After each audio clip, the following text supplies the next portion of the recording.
I caught my wife cheating at a friend's wedding, so I left quietly and my revenge rewrote her life. When I first started dating, my dad gave me some advice. He said, "Son, men of value do not tolerate disrespect, manipulation, or lies from women. Stay true to yourself and always be a man of worth." Unfortunately, there was a change in plans. "Love, the merger meeting was moved up, and I have to depart tomorrow morning," I told Vera. "I won't be returning until late Sunday. I understand how significant this event is, especially because you are the maid of honor, but I was just elevated to CFO, and missing this meeting will be detrimental to both the firm and our future." "I'm truly sorry," I said. "Are you serious?" Vera replied. "We've been planning this for so long, and you're canceling at the last minute? I will be there alone. Do you understand how embarrassing that will be for me? Couldn't someone else go instead?" "This contract is worth more than $2 billion, and I am in charge of it," I explained. "We've been working hard on it for the past year, and no one else can take my position. Many people's jobs depend on our success. I realize that's difficult, but I'll make it up to you with the bonus we'll receive from this deal. I understand that you are upset, but there is nothing I can do. I'll be back Sunday." Needless to say, she was outraged. She stopped talking to me and instructed me to sleep in the guest room. I did not have any closeness or intimacy prior to my trip, which was unusual. Her coldness and rage were out of character. I attempted to understand but couldn't calm her down, so I prepared for my trip and stayed the night in the guest room. I knew the wedding was important to her because of her friend Carol's troubles. Carol's ex-husband had cheated on her during her life-threatening illness and then abandoned her because he couldn't bear her delayed recovery. It upset Carol and exacerbated her condition. However, following a miraculous recovery, Carol filed for divorce due to abandonment and suffered despair for the next 5 years. All of her friends and family were there for her, trying to cheer her up, but nothing seemed to help. Then one day, she met a man at the grocery store, and her world instantly brightened. She reverted to her old self. Her friends and family's prayers had been answered, and everyone wanted to celebrate the happy event. Brandon, her fiancé, adored her and planned a spectacular wedding. Vera, her best friend and maid of honor, remained by her side throughout. I understood how important this was to Vera, and I regretted having to cancel, but I was helpless. I knew I had to make amends to her and face her anger before departing for my trip. The next morning, I tried to kiss Vera goodbye, but our bedroom door was shut, and she did not open it. I told her how much I loved her and promised to call her when I arrived in Germany. Sadly, I walked to the waiting limo that would take me to the airport. I felt bad and disappointed by her response. After 19 years of marriage, I still didn't understand my situation. I expected greater understanding and compassion. When I called her before my flight, her phone went to voicemail. I left another apologetic message, hoping to receive a response. I texted before takeoff and again after arriving 10 hours later, but received no response. I knew she was upset, and I figured I'd have to apologize profusely to regain her trust. With no other options, I contacted our twin girls at college and explained the situation, asking them to check on their mother and make sure she was okay. I emphasized my concern and the urgency of hearing back from them to allay my fears. They understood and conveyed their love for me. They've always been daddy's girls, and I love them dearly. When I arrived in Germany and settled into the hotel, I called my CEO for an update, only to learn to my dismay that the meeting had been canceled due to the other firm's CEO's family death. I immediately called the airlines and booked a direct flight to Chicago O'Hare, which is only 30 minutes from the reception venue. Because the wedding celebration was scheduled to begin at 7 o'clock in the evening, I calculated that I would be there by 9 o'clock in the evening to be a supportive husband. I believed this gesture would make her happy. After I got my rental car, the GPS guided me to the reception hall. It was shortly after 9 o'clock in the evening when I arrived. The party was already in full swing. The area was packed with loud music, dancing, and plenty of beverages, with many attendees definitely having a good time and some drinking a little too much. I was glad to be there and looking forward to seeing my wife again. With over 200 people there, it was difficult to spot Vera at first. So, I walked to the bar, ordered a double bourbon, and began looking around for her. Thinking back on our journey together, I realized that Vera was 5 years older than me and had recently divorced when we first met. Her former husband, Dr. Clayton Adams, was completing his residency at Mercy Hospital when their marriage ended, due to his infidelity with a nurse from his profession. Vera had thrown him out. Heartbroken by his dishonesty, she had envisioned a life full of children and joy. Her ex-husband's infidelity, however, dashed those hopes. The divorce impacted her heart, both emotionally and financially, because medical residents make little money. The settlement divided what little they had. Vera began working as a waitress to pay her bills. Faced with difficult circumstances, she gained a thorough understanding of Carol's situation. When Vera and I first met, it felt like a storybook romance. I was immediately smitten. Despite her past pain and misery, I saw in her a wonderful treasure. Her attractiveness immediately drew my attention. However, it was her love and compassion that ultimately won me over. I helped her overcome her obstacles, transforming her life for the better. We spent 19 wonderful years raising our twin girls with much love. Vera appreciated my open and honest approach to our relationship. We constantly discussed the importance of loyalty and commitment, which provided her with a sense of security. I expressed my admiration for faithfulness and my contempt for infidelity, commending her for having the strength to leave her cheating husband. I admired her resilience in getting through that terrible moment. Our marriage was founded on trust, loyalty, and dedication, which kept us together until the unexpected incident at the wedding. Vera was still incredibly beautiful at 44, and I, 5 years her junior, was in peak physical condition because of my dedication to fitness and jogging. At 39, I felt like I was at the peak of my life. Our intimate relationship was solid, and the age gap between us was never an issue. Our twin daughters, Mara and Carrie, were thriving at college, full of life and optimistic about their futures. We had a happy, loving family and a marriage that appeared unshakable. That was until I noticed Vera at the wedding, sitting alone with her ex-husband, Clayton. I knew Clayton was close with the bride, Carol, but his attendance at the wedding, particularly without his wife, surprised me. I was fatigued from my travels and curious about what I was witnessing. I paused to observe them intently, noting how friendly they appeared together despite their history. I decided to step back for a moment to get a better sense of how they were interacting. It wasn't long before I felt like my world was falling apart. I was ready to intervene and disrupt their intimate moment when she abruptly rose, took his hand, and led him to the dance floor. Vera looked stunning in her tailored ivory gown, and I dearly hoped this was nothing more than a dance. Her confidence as they proceeded through several slow songs took me by surprise. I sat back, nursing my drink, and watched how things progressed. Vera had clearly been drinking, as evidenced by her flirtatious demeanor, which I knew could happen. She'd often get more loving and playful with me after a few drinks, which was typical for her. However, openly kissing another man, especially in front of her friends, was not normal or acceptable behavior. I was fully aware that she was my wife. This act of betrayal left me feeling both ashamed and outraged. Watching my wife share private moments, as well as seeing him touch her inappropriately and exchange kisses with her, left me stunned and angry. I became enraged, and just as I was about to intervene and stop it, they returned to a table off to the side and began kissing as if they were on their honeymoon. I could clearly see his hands on her chest and her hand under the table. Just as I was about to approach them, I realized my marriage was over. I remembered what my father often said, "Hey guys, respect yourself. Do not put up with being treated poorly." So I resolved to do something, but I remained calm. I could have made a big scene, ruined the ideal wedding, stopped them, and ensured it didn't go any further. But then I figured, if she wants him, she can have him. She isn't mine anymore. I felt unusually tranquil. I took out my phone, zoomed in, and recorded several close-up photos and a brief video. Then I messaged her. "Guess what, sweetheart? My meeting was rescheduled, and I returned early. It appears that you are in good hands tonight. I'll go back home. I'm guessing you'll be spending the night with Dr. Clayton. I get it now, why you've been avoiding my calls and texts. Have a blast. Here's to our marriage ending. I'll be gone by the time you get back tomorrow." I hit send and waited calmly to see if she received the message while watching her. I noticed her phone light up. She noticed, picked it up, and began pressing buttons, obviously looking for words. Vera quickly sobered up, her expression serious when she saw my message.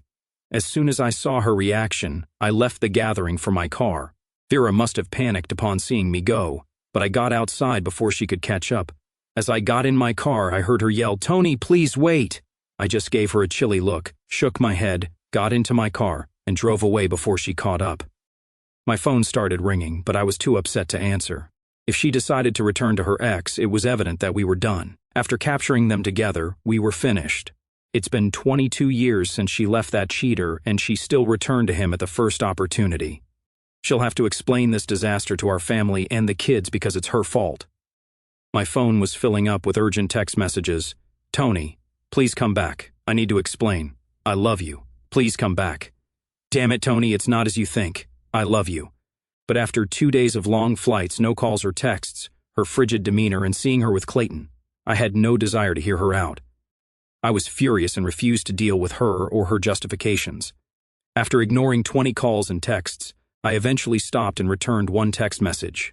It said, "Forget you. I'm doing excellent at my job. My children are off to college, and everything is paid for. I am free to do as I like. I still have enough youth to begin again." After driving for 4 hours of my 7-hour drive back to Nashville, I stopped at a diner for dinner and a little nap in the car before continuing my trek home. While eating my eggs and bacon, I decided to share my sentiments with the world. At the time, Facebook was the most popular social networking platform where people exchanged updates about their lives. Between bites, I updated my Facebook status from happily married to single and available. Then I shared 2 images I had taken of Vera and Clayton kissing passionately at the wedding. In the second photograph, his hand is plainly on her breast. Below the photo, I commented that Vera was upgrading and rejoining with her ex-husband while I was returning to the dating scene. It may have been immature, but to me it was the truth. I was moving forward without her. The strange thing is that her ex, Clayton, was nearly 50, balding, overweight, and frankly not an upgrade in any manner. It's puzzling that she did it for an older man who had already cheated on her. Perhaps she preferred a doctor to an accountant. Honestly, it stung. It ached a lot. I was in greater pain than I could ever remember. I felt sad and outraged, but it also seemed ludicrous. She was terminating a 19-year marriage with an older man who cheated on her over 20 years ago. Forget her. Forget him. They are made for each other. I'm not the sort to tolerate such disrespect. Some may think it was simply a kiss and some caressing, and it isn't worth leaving her. In my opinion, either my wife is committed to me or she has the freedom to be with another person. We all make our own decisions. Following my late breakfast and 2-hour nap in the car, I started the road again and pulled into my driveway around 7 o'clock in the morning. When I turned on my phone, it began sifting through dozens of alerts. There were so many that I didn't think they'd stop. There had to be at least 100 messages from her, her parents, her sister, and friends. Within 5 minutes of turning on the phone, it began ringing, and I realized it was Vera. I wondered if she slept last night or spent it with Clayton. No matter. I ignored her calls because I was over it and merely wanted to get out of the house and move on. I got along well with her family, so, when they contacted me that morning, I answered the call and told her father what had happened. James, I had no indication she was dissatisfied with our marriage, but adultery was the final blow to our happy existence. I cannot take her disrespect in front of people we know. She clearly still has feelings for that jerk, and now she can be with him. I intend to find a woman who will appreciate what I bring to the table and remain loyal. James, I don't have any other options. I'll move out today and immediately put the house up for sale tomorrow morning. I'll contact a lawyer to begin the divorce proceedings. She can stay here until the house is sold, and I will make sure the divorce is fair. Call me old-fashioned, but I refuse to live with a woman who wants someone else. She made her decision, but I do not believe it was wise. James arrived more than 1 hour later, pleading with me to wait and talk to her before taking drastic action. But when he begged me to give her a chance to explain, I showed him the photo of them, 2 of them openly fondling each other at the wedding. I couldn't stand it, especially with her ex. Her father was upset with her conduct and my hasty decision-making. As I entered our home, I felt tears rise as I realized that our once happy home had become an empty shell of our marriage. Over the last 5 years, we had transformed our house into our perfect home. Mortgage rates were lower than 2.99% at the time, and our home had doubled in value. As the accountant, I chose to refinance the home at its full value, resulting in approximately $500,000 in equity. I instantly established $200,000 trust funds for each of our daughters' college educations, plus a little extra to help them get started in life. The remaining $100,000 was spent on renovating the house, making it a place we enjoyed and were proud of. Because of the lower interest rate, our monthly payment increased by only $1,700 from before we withdrew the equity. It was a simple choice, and Vera went back to work as a receptionist to fund the additional monthly expenses. My compensation was reasonable, but as the newly promoted CFO, I would be granted stock options the next year, which would act as our retirement fund. Vera had no interest in our finances as long as her needs were met, trusting my financial skills while living comfortably. Although I attempted to explain the stock options multiple times, her lack of interest was obvious, but it didn't concern me too much. I looked forward to our future. Fortunately, This merger, which coincided with the breakup of my marriage, guaranteed a bonus in stock options worth approximately 40,000 shares. If successful, I would have to wait several years to exercise my options. But the prospect of the stock reaching $100 a share strengthened my confidence for the future. Because the merger was delayed, the options would not be considered in the divorce settlement. I wanted to file for irreconcilable differences and split our assets, which totaled roughly $50,000 in savings. We would divide the money from the sale of the house, but it was heavily mortgaged, so there wasn't much to divide. If Vera remained true, she would have been able to leave with her car and $25,000. At the age of 44, she could have lived a loving life with a solid future. However, my rage and humiliation had surpassed any attachment or memories I had for her. All I wanted was revenge, and for her to understand how much she had lost. I hadn't seen Clayton in 20 years, and seeing him again brought back a lot of memories, both good and sad. He used to be my spouse, and we had a great connection until he became unfaithful, which terminated our marriage. We had a deep connection and were quite close. But he was not as important to me as Tony. Tony, my current husband, is more handsome, a great partner, and I adore him. However, I found myself with Clayton, allowing him to embrace and kiss me, which I knew wasn't appropriate. I kept flirting with him while knowing I shouldn't. I guess I drank too much and was disappointed that Tony wasn't here with me. I should have stopped, but it felt good. Clayton still seemed like the perfect match for me in some respects. I thought a little flirtation was okay. Furthermore, Clayton is now single, and Tony has not changed his plans to join me for this significant wedding, so I felt I deserved some pleasure. After Clayton kissed me again, I felt happy on the inside. His kisses reminded me of past times, and I felt delighted as we danced close together in a secluded space. I figured a little kissing, and proximity was fine because everyone else was enjoying the party and wouldn't notice us. I intended to make things right with Tony later. Suddenly, I received a text on my phone while all of my friends were present. Tony might have been checking in on me, and his message claimed he was here. I didn't notice him at first, but I thought I saw him leave. I panicked, thinking I wanted to explain myself, but fearing he'd seen me with Clayton. In a state of bewilderment, I told Clayton that I needed to use the ladies' room. I dashed out of the wedding reception, my pulse racing.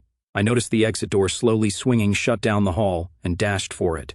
My high heels clicked against the floor, and I recognized Tony, who had seen me with Clayton. I begged him to wait, but he did not reply. He simply got into his car and departed. I attempted to pursue him, but it was too late. His car was already moving away. Now he ignores my phone calls and texts.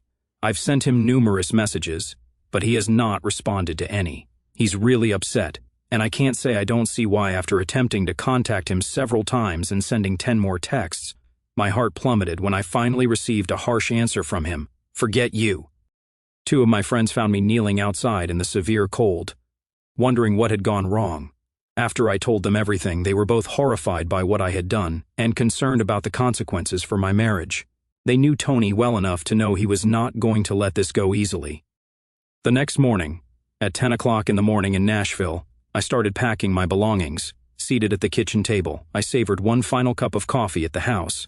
I had returned home with feelings of despair and rage. I finished by leaving the empty cup in the sink and writing a little note for her. In it, I told her not to call me and that we'd talk when the divorce paperwork was prepared.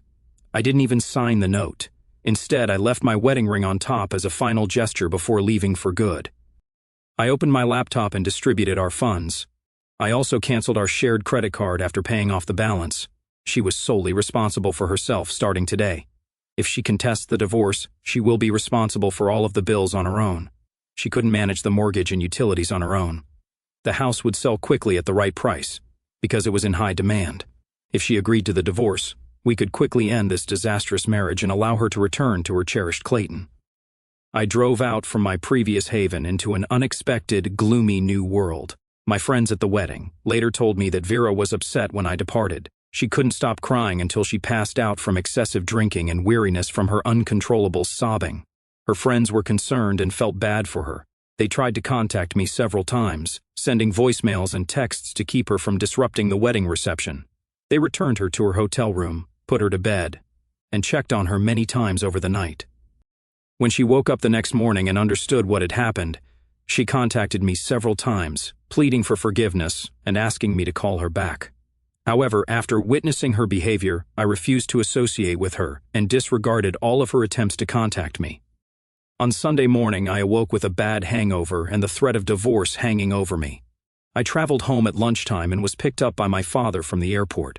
Later, I learned that Tony had informed my father that he would be unable to pick me up and that he needed a ride himself.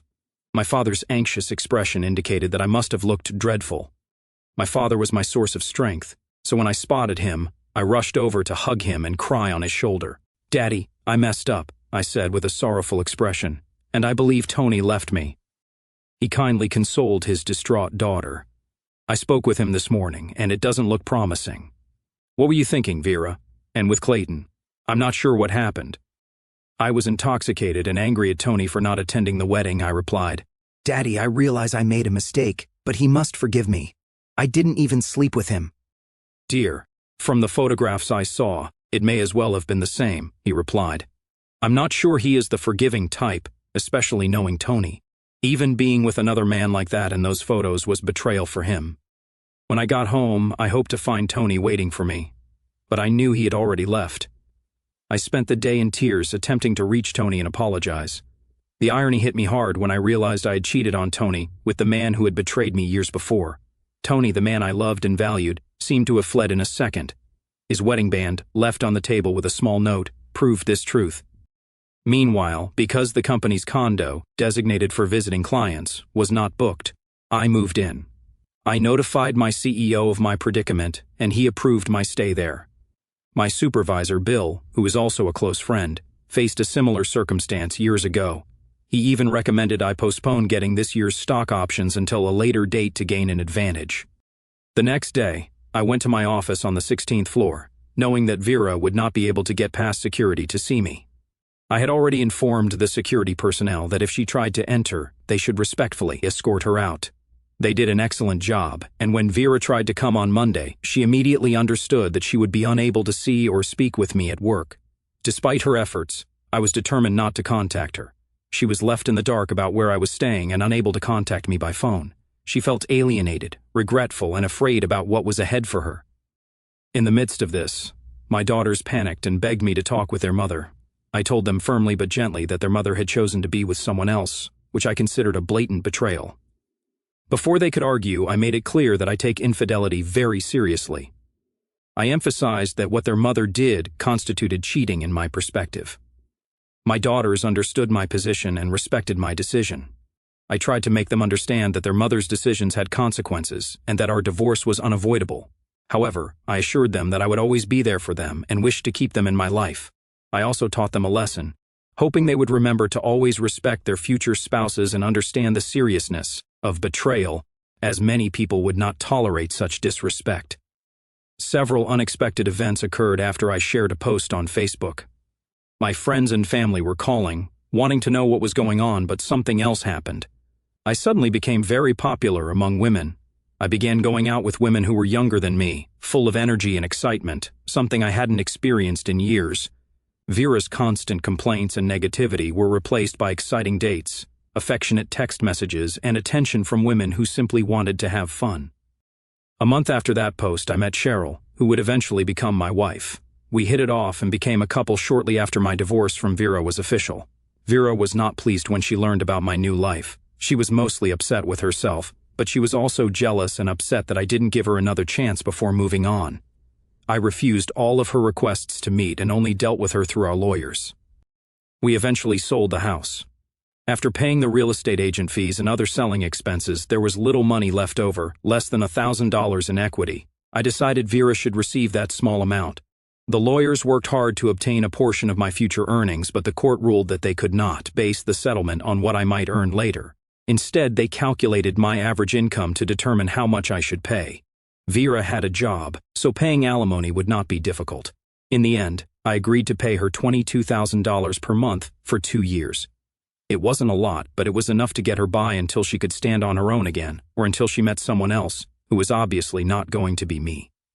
In the years that followed, Vera and I never spoke directly, but rather through our lawyers. She relocated to Chicago, where she joined a support group and eventually began living with Dr. Clayton, whom she had become close to. She wasn't as happy as she had been with me. She was aware of the consequences of her actions, which were motivated by anger and selfishness, but she still made a poor decision. She hadn't been intimate with Clayton that night, but she treated our marriage as if she were single again.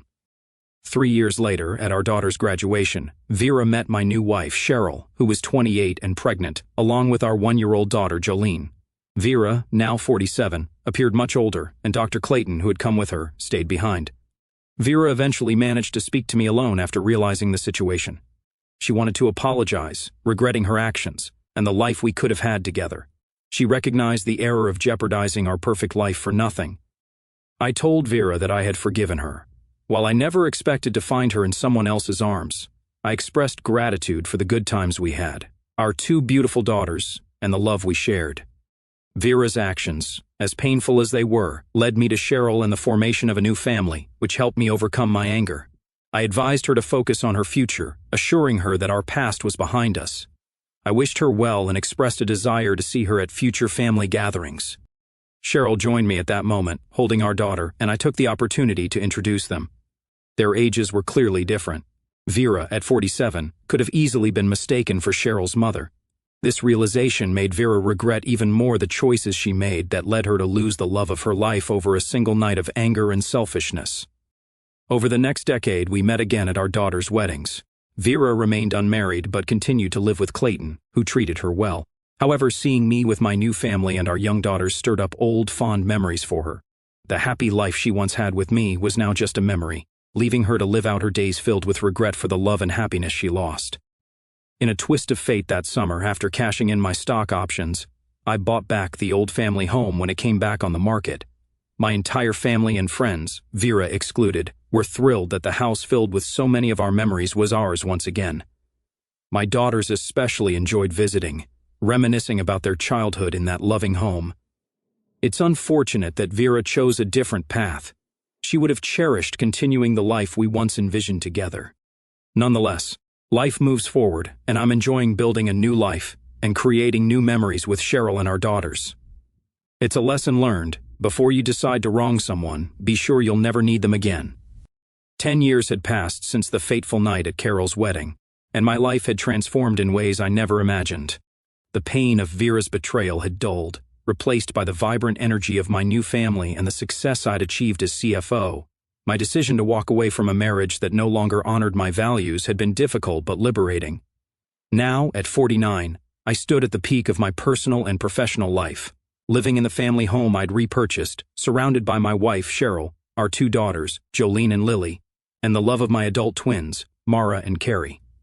Cheryl, now 38, had brought a freshness to my world that I hadn't realized I'd been missing. Her optimism and adventurous spirit complemented my disciplined, grounded nature. Together, we'd built a life filled with laughter, travel, and the chaos of raising young children. The family home, once a symbol of my shattered dreams with Vera, was now alive with new memories. Jolene's finger-painted masterpieces on the fridge, Lily's impromptu dance performances in the living room, and Cheryl's gardening experiments in the backyard. Mara and Carrie, now in their late 20s, often visited, their presence bridging the past and present.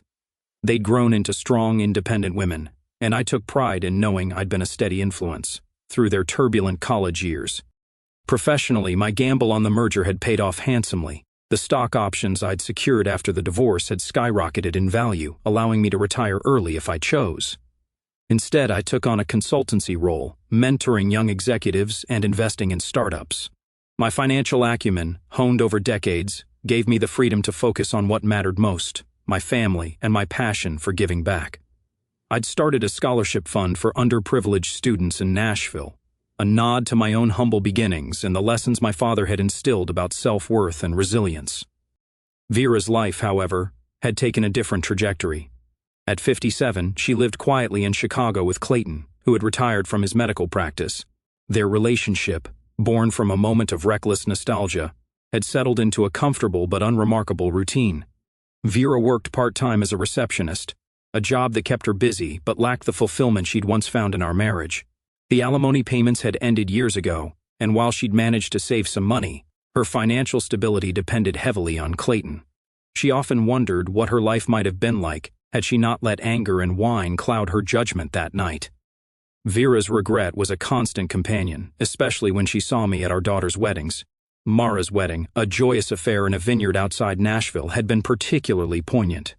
I had walked Mara down the aisle, my pride evident in every step. Vera, seated a few rows back with Clayton, felt a pang of longing as she watched me laugh with Cheryl and our young daughters. The contrast between her life and mine was stark. My life was vibrant and full, while hers felt like a shadow of what could have been. Carrie's wedding 2 years later was no easier. Vera had hoped time would soften the ache, but seeing my family grow only deepened her sense of loss. Despite her mistakes, Vera had worked hard to rebuild her relationship with Mara and Carrie. The twins had been devastated by their parents' divorce, caught between loyalty to their mother and respect for my principles.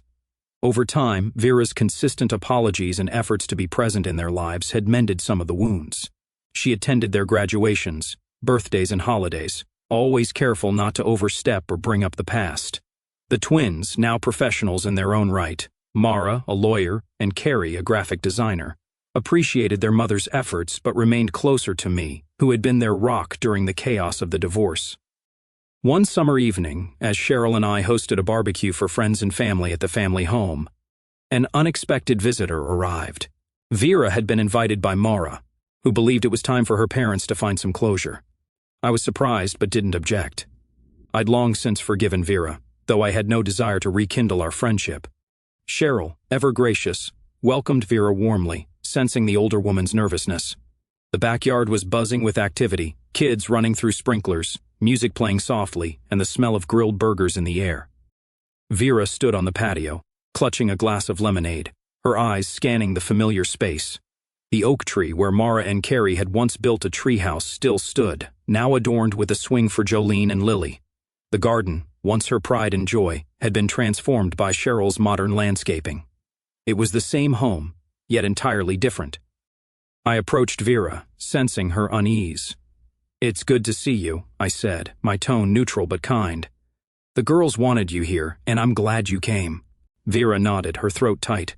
"Thank you, Tony. This place, it's beautiful. You've done so much with it." We stood in silence for a moment, the weight of our shared history hanging between us. Finally, Vera spoke, her voice barely above a whisper. "I've never stopped regretting what I did. I threw away everything for a moment of stupidity. I just want you to know I'm sorry, and I'm happy you found someone who makes you happy." I studied her, seeing the lines etched on her face, the weariness in her eyes. I felt no anger, only a distant sadness for the woman I'd once loved. "I forgave you a long time ago, Vera," I said. "We both made choices. Yours hurt me, but they led me here. I wouldn't trade this life for anything." Vera's eyes glistened, but she managed a small smile. "You always were the better person. I'm trying to be better for the girls, for myself. That's all any of us can do," I replied. I gestured toward the crowd. "Come on, join us. Mara and Carrie would love to see you." The evening passed without incident, a small step toward healing for Vera, and a testament to my ability to move forward without bitterness. As the sun set, casting a golden glow over the backyard, I watched my daughters, old and new, laughing together. Cheryl slipped her hand into mine, and I squeezed it, grateful for the life we'd built. For Vera, the visit was bittersweet. She left the barbecue with a sense of closure, knowing she'd never fully reclaim what she'd lost, but determined to find peace in her own way. She returned to Chicago, where she began volunteering at a women's shelter, channeling her regret into helping others rebuild their lives. It wasn't the grand life she'd once envisioned, but it was meaningful. And for the first time in years, she felt a spark of purpose. I, meanwhile, looked to the future. The family home, once a battleground of heartbreak, was now a sanctuary of love and second chances. As I tucked Jolene and Lily into bed that night, I thought of my father's words, "Men of value do not tolerate disrespect." I'd honored that advice, not out of pride, but out of a deep belief in my own worth. And in doing so, I'd found a life richer than I could have imagined.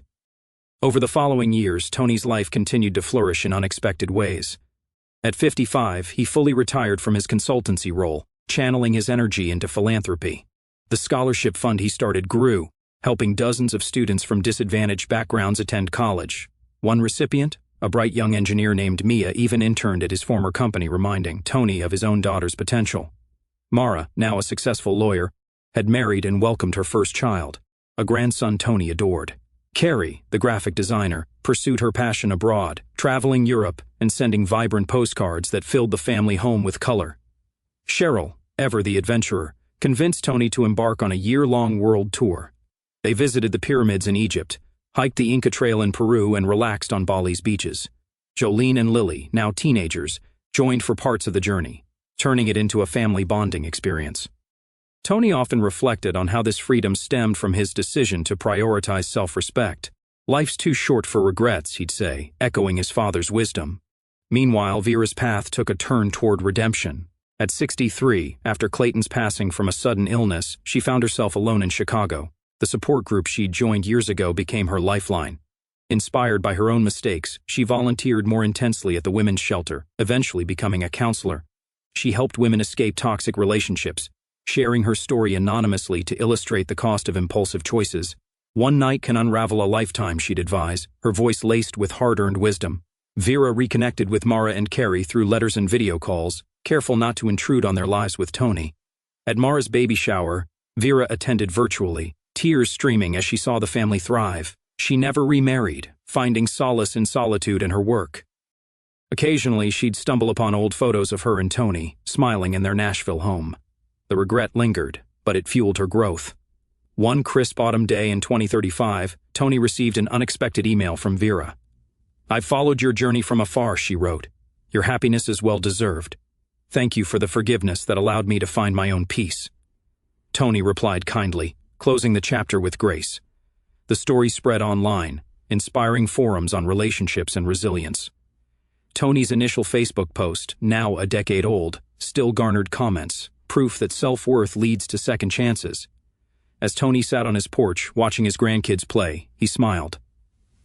Betrayal had been a detour, not the end. Life, he realized, was about rebuilding stronger,